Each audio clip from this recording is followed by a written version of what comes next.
ხონში რამდენიმე დღეა წვიმს, ძლიერი წვიმის გამო მდინარე ცხენისწყალი კალაპოტიდან არ გადმოსულა. სოფელ მათხოჯის გამგებლის წარმომადგენლის ავთანდილ ხუროძის განცხადებით, მიუხედავად იმისა, რომ მდინარე ადით და მოსახლეობისათვის ზარალი არ მიუყენებია. ავთანდილ ხუროძე ამის მიუხედავად სანაპიროებთან მცხოვრებ მოსახლეობას სიფრთხილისაკენ მაინც მოუწოდებს. გაზაფხულზე დიდ საშუალებას წარმოადგენს მოსახლეობისთვის. აი რასაც ხედავთ, ნაწილი საძოვრების წაღებულია, ხეები ჩაცვივდა და ამ ეტაპზე პროექტი გაკეთებულია,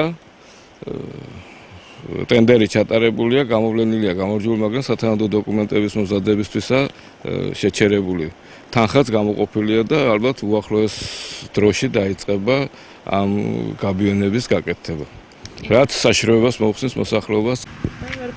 მოსახლეობა აღნიშნავს, რომ ნაპირსამაგრის სამუშაოები აუცილებლად უნდა დაიწყოს. მათი განცხადებით, ნაპირსამაგრის სამუშაოები მოსახლეობას გაუთვალისწინებელი და სავალალო შედეგებისაგან დაიცავს. თითქმის მოსული იყო სახლით უნდა დაეღო. მაგრამ რაღაც მომენტალურად გადარჩა, იმიტომ რომ შეწყდა პრიმები, წყალდობა შეწყდა და გადარჩა. თუ არა, ახლა ვიქნებოდი ალბათ ჭალადიჩი. საჭირო კი არა, აი დაწყებული სუქჩის ხიდიდან აქამდე არის აუცილებელი. ჩვენ ეზოში მაგალითად ძალიან საშიშროება.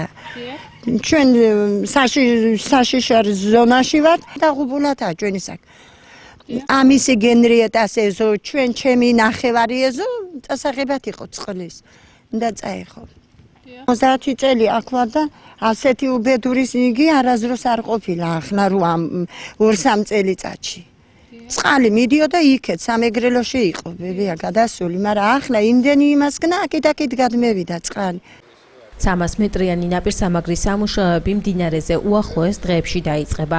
აღნიშნული სამუშაოებისათვის თანხა ცენტრალური ბიუჯეტიდან გამოიყო.